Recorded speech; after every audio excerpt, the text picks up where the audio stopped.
Thank you. I'm actually quite surprised that so many of you are interested in vehicles.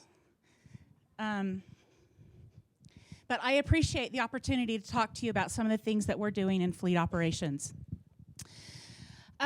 We are the Department of Administrative Services. The Department of Administrative Services has 7 divisions, and we're kind of the back-end service agency. We provide all of the resources that all of the agencies who serve the public need to do their job. If we're successful, we provide those services at the best value.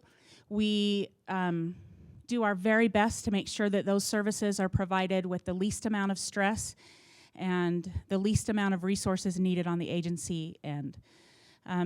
We take that very seriously, and in fact, in our mission statement, we say that if we're not the best value, then we probably shouldn't be providing the service. So fleet operations is one of our divisions. Fleet operations provides vehicles for all of the state agencies, right around 4,500 vehicles. We also track and hold data on all of the vehicles for higher ed. These are vehicles that range from that sexy Cavalier that some of you rode to this conference in, to a snowplow, to police vehicles, to those funky little vehicles that run the perimeter of the prison to see if anybody has cut wire in the fences. We have a wide variety of vehicles, and we do our very best to facilitate the needs of all of the agencies. A few years ago, about 2.5 years ago, we started to look at fleet operations, and we wanted to know, are we really the best deal in town? We had a lot of positive feedback. We had a lot of reasons to think that we were. Customers loved us. As we got our evaluations back from the agencies, the standard evaluation was that they really liked us. We were very customer-oriented, and we tried really hard to facilitate, and notice I'm choosing that word on purpose, facilitate what our customers wanted. Our rates were consistent. We were super popular because we didn't raise rates very often. So agencies could count on us as they put their budgets together that the fleet rates were going to pretty much stay about the same year to year. We took a lot of pride in that because we knew times were hard. We believed we were cheaper than the private market, and we touted that based on some internal studying. So that's a great story to tell. And fleet was turning all shades of green. So we were getting on the bandwagon. We were cleaning up Utah air by buying CNG vehicles, which for any of you who have ridden in some of the state CNG vehicles, you might see a contradiction between 1 and 4 because nobody likes those CNG vehicles. But we were trying to do our part to make the fleet a little bit more energy efficient. But as we looked closer, some red flags came up. There's $41 million in general fund debt. So fleet, I'm not going to get into huge detail, but fleet has a financial model where we are allowed to borrow from the general fund to purchase vehicles. Now, in a perfect world, if the model works the way it's supposed to work, then we collect from you folks depreciation expense, and we pay back that general fund. And so the way it was set up is that that model should stay pretty much flat. A little bit of variation, but fairly flat. In actuality, over about a 10-year period, it had raised by about $21 million. So the trend was going up. Wasn't the debt so much that we were worried about, it was that upward trend. We weren't paying things back. Growing maintenance costs. We had outsourced our maintenance management, and those costs seemed to be going up and up just to take care of the fleet. We were having a lot of legislators looking out their windows and looking at vehicles that never seemed to move. One of my roles is the public information officer, and it would be really common for me to get phone calls or emails from citizens saying, my neighbor is a state employee and he has a state vehicle and it's never left his house. So we had some concern about the number of vehicles, how they were being used, and we were getting a lot of attention, unwanted attention, regarding the utilization of the fleet. And here was the one that was a little bit scary. We thought we were the best deal in town, but we could never really match our revenue, the money that came through the rates that we charge you folks, to our expenses. So any of you who have tried to balance a checkbook, you know that that's not a great way to do business. You've got to be able to match revenue with expenses, and this was a concern. Our customers loved us, but we had some big concerns, and we just couldn't seem to hit success or even define really what success looked like. So we harnessed two tools to try to right the path. First of all, we brought in a third-party consulting group, completely independent out of California, Perlinsky and Associates, I believe is what their name is. And we asked them to come in for a 2-month audit of fleet. We wanted to just get an outsider's perspective.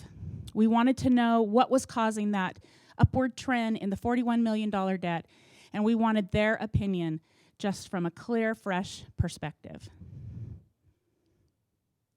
And around the same time, success came into be. And so we hooked up with Rick and Chad, and we wanted to harness the tools that were offered to us through the Success Framework to address some of these issues. In fact, DAS was one of the first agencies we volunteered to get on board and do early training because we were so anxious to get into this fleet situation and find out where the truth was.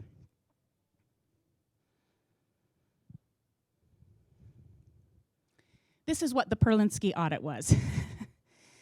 Our 2-month audit turned into about a 7-month audit. And the reason that it was so difficult was because the consultants could not match up any of our financials. And so it was really hard to tell us where the problems were, why the debt was building, when they couldn't match the financials. We thought we knew. We thought it had a lot to do with purchasing these CNG vehicles, but we couldn't match it. So after 7 months of really challenging efforts, Perlinsky came back with some key recommendations, or findings, actually. Loss on purchases.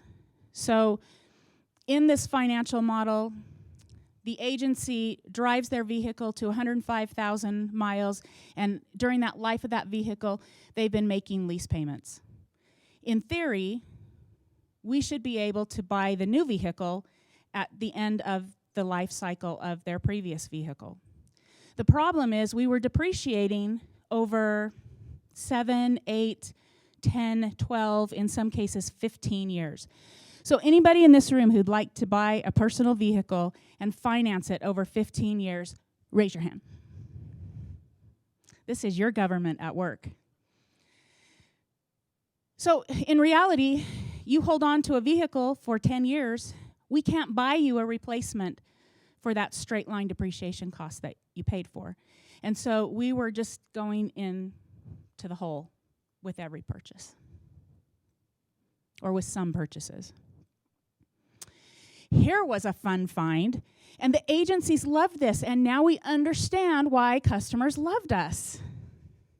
We found out that we were subsidizing, in some cases, up to 1/3 of the agency's fuel bills. That sounds like my teenager. Totally great deal for the agencies, maybe not such a great deal for how we managed the fleet. And then if any of you have worked with the fleet, you'll know that we have a rate structure that makes the IRS tax code look like a first grade reader. It's so convoluted and difficult to understand. I'm being facetious, it's not quite that bad. But very difficult to understand, very difficult to plan costs.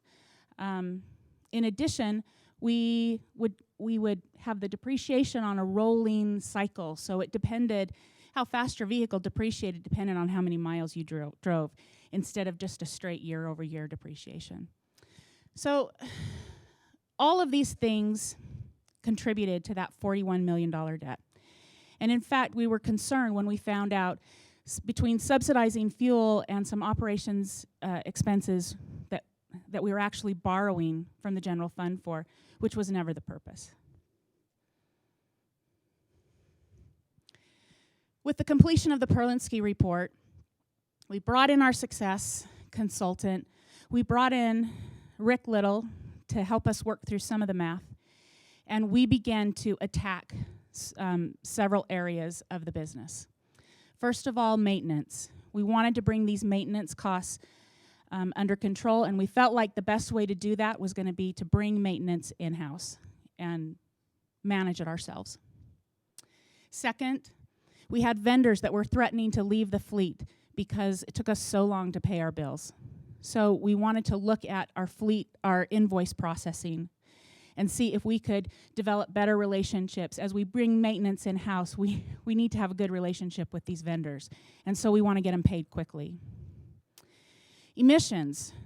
We thought we were on the right track with all of these CNG vehicles, and so we thought, while we work through all of this other stuff, let's have a great story to tell with our emissions. Let's throw that one in there.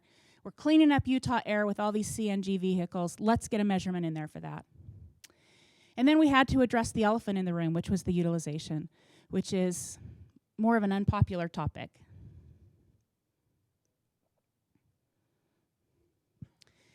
Our approach to fleet was to make some immediate changes. We made some quick and immediate changes to the management structure. And Chad and I came in together and went into a turnaround situation. So this is kind of a STAR strategy. Chad can speak to this a little bit later if he would like. But our first step is to come in a turnaround situation, make decisions very quickly, stop the bleeding. Then we need to strategize and realign how we run the business and make some very deliberate decisions as to how fleet's going to be run, because the path we were on was unsustainable. And then hopefully we're on our way to sustaining success. We'll talk more about that. We went in, and again, this wasn't a popular choice, but we put a kibosh on all new purchases of vehicles. So we had, how many, Chad? 750 vehicles that were due to be replaced. And we communicated the fantastic news to the agencies that we'd like them to drive that vehicle another year. And that just allowed us to just postpone that big purchase of new vehicles until we could kind of get an idea of where this money was going. We did make emergency purchases. There were several police vehicles. We wanted our highway patrol folks to be safe. There were some critical vehicles in that 750 that we did replace, but for the most part, we kiboshed purchasing. We instituted 4 strategies. First, we set up cost centers, and this, I think, is one of the biggest takeaways from the fleet experience. If there's anything that I could share with you in your businesses, it would be that we have to understand our costs in the aggregate and right down to the service level. So we needed to understand what it cost us to process an invoice. We needed to know what it costs us to drive a clean mile. That's the level of granularity that we wanted to go. And so we set up cost centers that would allow us to break everything out into that granularity. This was a hugely popular one. We said, agencies, it's time for you to make decisions based on reality. So we are going to let you pay for your own fuel. And now, with that information, see, I'm trying to spin this so it's like we did you a favor. We are offering you the opportunity to manage your own behavior You might not need to drive 1 million miles a year. You might be able to get away with 750,000. And if you're buying the gas, that might incent you to make decisions that I think that you would already make if you had that information. I think this is one of the core principles that we believed as we made changes to fleet, and that is we absolutely believe that every agency wants to do the right thing if we give them the right information. I don't think that we have to force or police agencies. They already want to do the right thing. So this was interesting. As we tried to get our minds around the utilization aspect of fleet, we decided that we would pilot a program over at MESOP. Just out of curiosity, how many of you, any of you have been involved in the enterprise pilot? So quite a few of you. What do you think? Do you like the enterprise vehicles? Pretty good? Okay, by silence, I'm going to interpret that as mass enthusiasm. So what we did is at the MESOB, you have a unique spacing situation. You have several agencies over there in just a few buildings. And we actually had space to put in an enterprise office. And so we took out 65-ish vehicles out of the MESOB, completely removed them from the agencies, and we put in an enterprise office. And instead of those vehicles, those state employees who had daily business that they had to use vehicles for, they would go to the enterprise and rent the vehicles. Our theory was this, that we could travel the same number of miles with fewer vehicles. We're into, 6, 7 months? Excuse me. We're into about our 6th or 7th month of the enterprise pilot. And we're finding that on average, we've run more miles with about a third of the assets with nobody waiting for vehicles overall. I mean, there's a few outlier experiences. But for the most part, state employees have had vehicles available to them, newer vehicles, which matters in a mission. The only complaint that I heard really from the employees, the actual users of the enterprise, was one guy caught me in the parking lot. And he said, "Man, this pilot, this is rough. I have to figure out how to set the radio again every time I have a new car."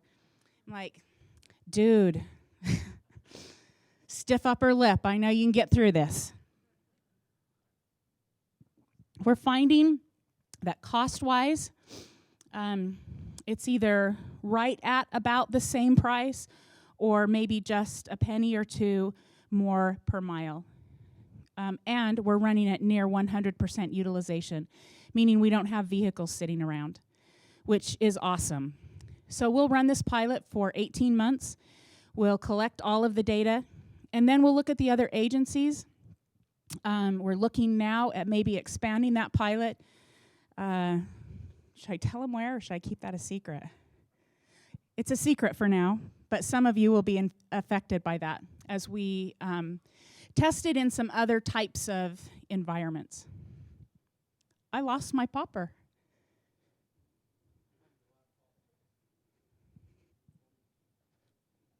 Remember when he said I was wicked smart?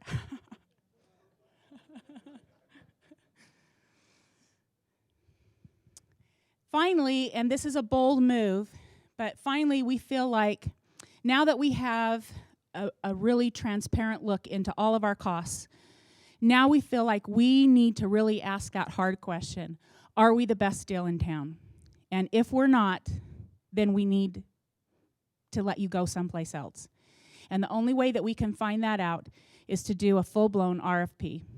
And that's on the street now. We have 6 vendors who have responded. That RFP will cover everything from a full privatization of the fleet to just individual pieces of the fleet. Don't know what's going to happen. Haven't seen the responses, but we will compare all of the costs that come out of that RFP to each of our cost centers, and we can tell you definitively whether we're the best deal in town. So let's talk about success now and how the success framework fit into things. I told you we had 4 areas that we were concentrating. I'm going to let Chad talk about the first 2. He's our success consultant and has gotten a big dose of fleet over the last couple years. I have learned more about cars than I thought even. It was unreal. You click it for me.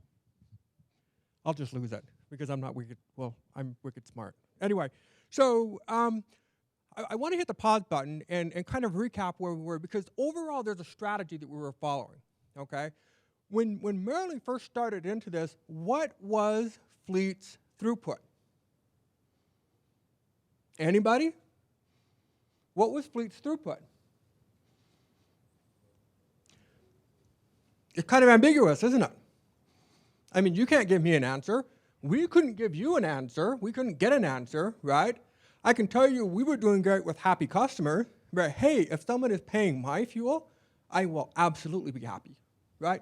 So happy customers was kind of out there, so we had a bunch of warm and fuzzies, but we really didn't understand, I think, what our throughput was. Is that a fair statement? And so we've got to get to what our throughput is. We've got to identify our T. And so that, when you take a look at everything that we're talking about here, and the separate steps that Marilee is outlining and the strategies that she's outlining, all of this is to get to 2 places. Is to understand what our throughput is and to understand what quality is and what that looks like for a state-run fleet. And that's what we're going to. So maintenance is a very, very big part of this. And so when we came into we had a call center that was managed, and in that call center we had about 3 individuals, and their job is, when you get stuck somewhere on the road in a state car, or if you need to take your car in because we sent you out some kind of a reminder, hey, you need to do some service, okay? Where do I go? Somebody come help me. Where do I take it in? And it's this team's job to direct you to the right place. Well, what we found here in the maintenance team is there wasn't a good definition of blue light happening. Now, does anybody, I'm just going to go through blue light again. So blue light is a success term, and blue light just simply means that your resources are performing that system critical activity that has to happen. And for the maintenance team, what is blue light? I'm sorry? What's blue light for the maintenance team? Shout it out. Kristen's blind, I'm deaf, so you got to be loud. What is it? For the maintenance team? Yeah, okay, exactly, okay? So I had a team that was doing this, but the how it was happening and the how it was being managed, the blue light wasn't there. So did I have good focus, good blue light happening on maintenance? And we found that that was not the case. And so we did a couple of things. First and foremost, we had the VSC team, that's the maintenance folks, we sent them home. Okay, not for vacation or anything like that. Go work from home, okay? They didn't need to be in the office. Now, there are several of you here in the room today who are going to be taking advantage of that excess space that's up on the 4th floor in their state office building.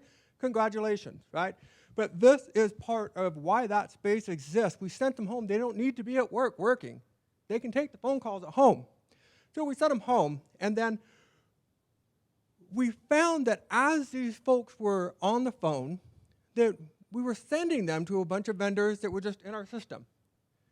Somehow they just managed to get there. I'm not sure how, right? But we found that we had cars going to vendors that were charging us $83 an hour for work in Orem. Well, it might not be a big deal. I don't want to pay $83 in Orem when the average is about, what, maybe 70? So why is that happening? Okay? And so we implemented regional averages. It's more of a guidance of this is what they should be paying if someone is calling in from Vernal or calling from Orem or calling from wherever, okay? And we made that very visible for the VSC team so that when they're on the phone, they can just say, hey, look, go to this vendor. This is what you should be paying. Or when the vendors call them and say, hey, I need this approved, then we pretty much know what we're going to be paying, okay? And then we did, and I think this is the most important part. we shifted blue light, so we got more blue light. What we had is we had a maintenance team that fell under a manager that was managing all of fleet. And they still report to that manager, but we didn't have focus on the maintenance program itself. And so we took an individual, a very talented individual on the team, and we removed him from a management position, and we put him in a contributing, an individual contributing role. Now, he's not managing people anymore. He's managing a program. And so that shift was it was a little difficult for him at first because he really loved the team that he was managing. However, he's batted it out of the ballpark on this. Why? Because we have that focus, that blue light focus now on maintenance. So what does it mean?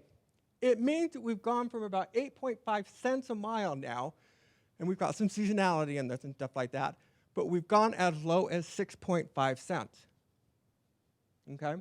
When this individual first started, when we moved away from having this managed from a third-party vendor, and we did it ourselves, we brought it in-house, we were saving somewhere around $35,000 or $32,000 a month in maintenance costs, just from doing it ourselves and moving away from that third-party vendor. But when we did this last bulleted item, when we took this individual and said, this is your life, eat it, breathe it, sleep it. It's maintenance. This is your blue light. If there are vendors out there that are too expensive, get them out of the system. If we need more vendors, get them into the system. If vendors are giving us a bunch of junk in terms of invoices, and we'll talk about this in a second, go deal with them. And if they won't change, then we won't do business with them, okay? But this was his life. So it changed, it accelerated from $32,000 a month to $45,000 a month. So he made a big difference. This guy is worth his weight in gold. It was a good thing. I want to change it. So, oh, hey, 0.63, even better, okay? 29.7% efficiency, all right? And we think we can do more, okay? Then invoicing. So again, this is a blue light issue. So on the invoicing side, when we came into this team, we found that we were dealing with about 1,800 invoices a month. All these vendors from across the state are sending us these invoices, and we need to get them paid. Well, vendors were getting upset because they weren't getting their money in time. Well, what is going on? Well, what we had was a system where we had accountants that were getting on the phone and accountant techs that were getting on the phone, and they were chasing. And those of you who have worked with me before know exactly what I'm talking about. I am going out and I am getting information that I should already have. I don't have a full kit. Well, the way that it's structured is that accounting team bills me for all of their activities and bills Marilee, so we were running fleet at the time, okay? So they bill us for the activity. So really what I was getting and what we were getting was a bill for someone being on the phone and saying, hey, Big O, tires, where's your invoice? Would you pay for that if this was your business? From an accounting perspective, what should be happening? If someone doesn't send me the invoice, what am I going to do with those numbers in an accounting system? Come on, you smart people out there, accountants. I'm going to put it where?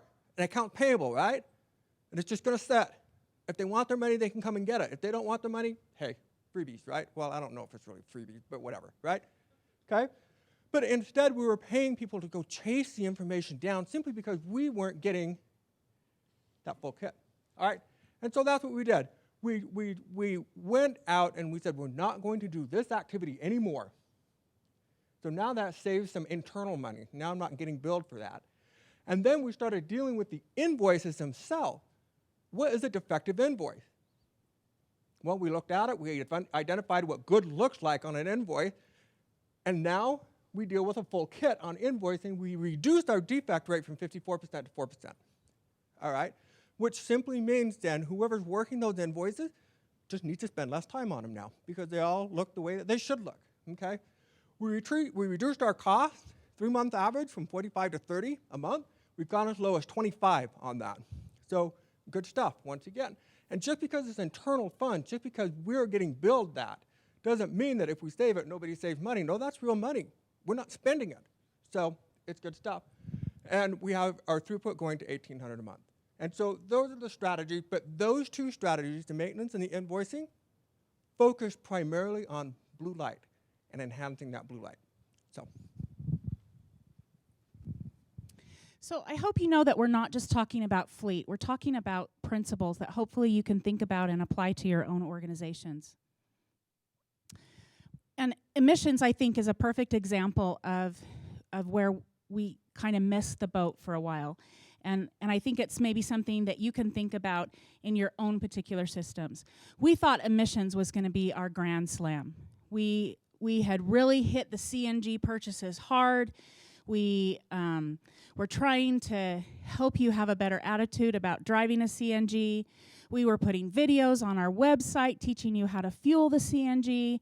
And we were really patting ourselves on the back.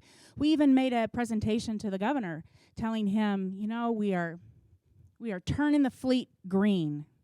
And we did some great work. We really did. But here's where we missed the mark. First of all, we started to measure the metric that we were using in our QT over OE was a smog score from the EMPA website. Well, here's the problem with the smog score. For one vehicle, it will give me 3 scores, a high, a low, a medium. And we really had no idea what our vehicle, what score it actually was. So it was pretty random. Here's the other problem, and I love to tell this story, partly because I like to brag. I just bought a brand new Honda, beautiful, write that down, it's beautiful, Honda 2015 Accord. Shiny black mark, it's nice. But here's what I learned about my brand new shiny black Honda Accord that I bought in January. That Accord, which is unleaded fuel, runs cleaner than all of the CNG vehicles in the fleet. Who knew? Who knew? And all of those CNG vehicles were substantially more expensive than my Honda Accord. So that makes you stop and think about your strategy. So we realized that this smog score metric that we were hanging our hat on wasn't a great idea, that we needed to get down to a more granular level and measure actual emittance. So now, with any car that's in the fleet, we can tell you what the NOx and NMOG emissions are. We know exactly what the vehicles are putting into the air, which is pretty remarkable. So now we can multiply the miles that that car drives by the NOx emissions, and we can tell you how much you're emitting into our beautiful Utah air. We found that these older vehicles were emitting up to 100 times what some of the newer vehicles were emitting. And so the best strategy was to get the old vehicles out of the fleet as quickly as possible. And that's what we've done, is we're targeting based on age, trying to get some of those vehicles out. This is another area where Enterprise helps us, because Enterprise doesn't keep a vehicle in their fleet longer than a year. They turn those over so quickly. And so we know that state employees driving in an Enterprise vehicle are driving really clean. As we move to Tier 3, which some of you may or may not know what that is, it's a new standard for vehicles that will apply in 2017. We will be yet even cleaner. But this requires us to recreate our purchasing strategy. So why do you care, other than you probably now want to all go out and buy a new Honda, is that we really thought we knew what we were measuring. We thought we were doing the right thing.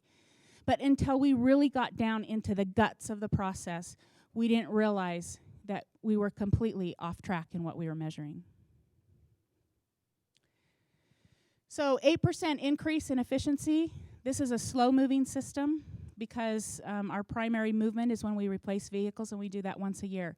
But we are trying to educate the agencies in their vehicle choices that they use to drive in their own fleet. We're trying to purchase better vehicles, and this number will start to move. You'll notice utilization doesn't have any bullets. And this is another area where we missed. We had been measuring utilization on miles per month. Well, the problem is that miles doesn't necessarily capture utilization. And as we got into our data, we found that a lot of you're driving vehicles every day, 5 miles a day, but you're driving it every day. Is that a fully utilized vehicle? Well, if you're using it all day, every day, even if you're driving 5 miles, you're utilizing it. And so we have to now go back and redefine what utilization looks like.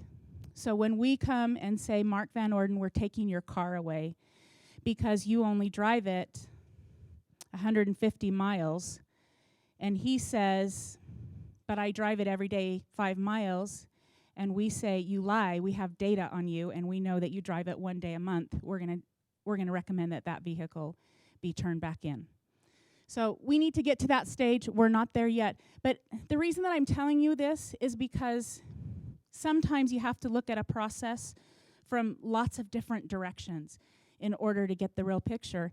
And you have to be willing to say, man, we misfired on that one. We got to go back and look at it again. Lessons learned. Know your costs. We learned that the hard way. We'll never make that mistake again. We know our costs down to the most granular level.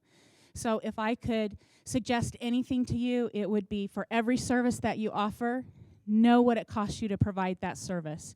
We need to know in DAS what it costs us to collect a debt. We need to know what it costs us, not only in premiums, but also in claims to insure a state employee. We need to know what it costs us to make a purchase administratively. We need to know what it costs us to file a rule. We need to know at the very granular level what each of our services costs us, and it needs to be auditable.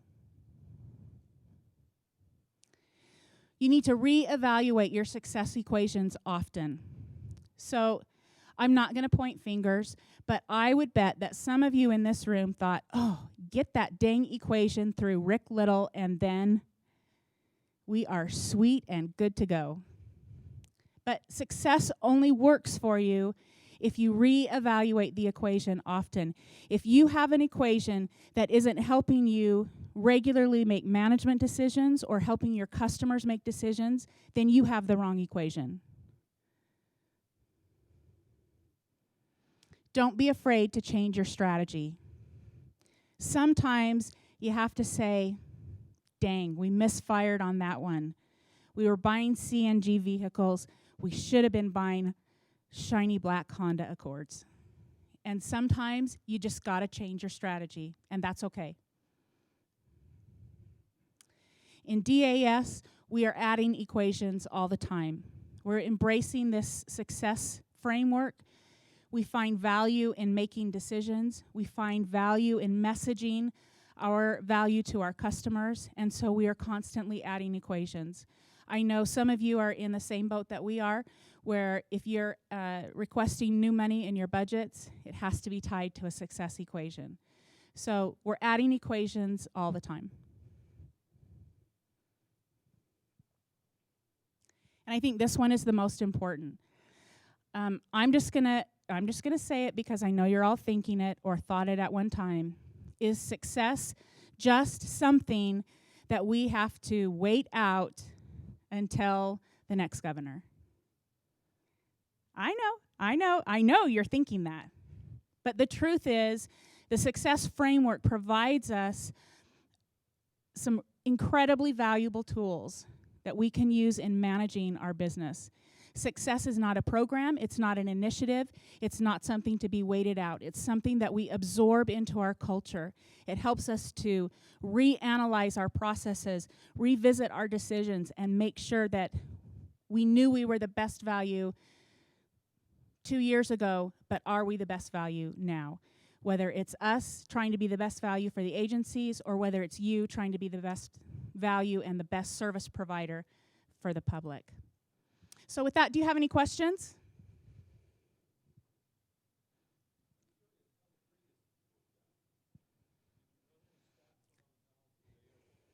The Priuses are certainly more popular than the CNG vehicles, but they still are not as clean as the vehicles coming off the, what is that called? Well, not even Tier 3, but the ones that are coming off the manufacturer's line now. Yeah, Tier 2, Bin 2 is our, that's way too technical. Nobody cares what Tier 2, Bin 2 is. I didn't care until just recently. Other questions? No. So it takes a special engine to burn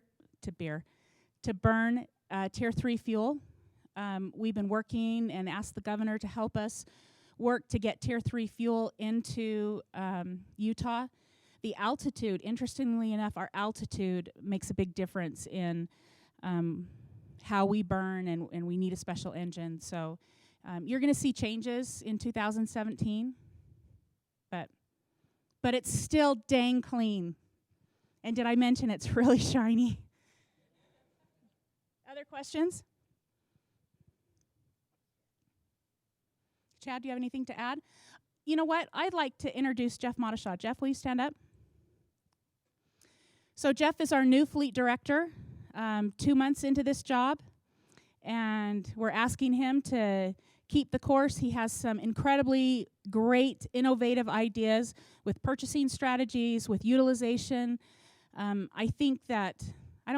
know that fleet is moving into a new era where we'd like to be more flexible, more agile in meeting the different needs of the agencies. So we appreciate Jeff. We made a great hire. And for those of you who are involved in fleet, reach out to him, get to know him. So, is that it? Thank you very much.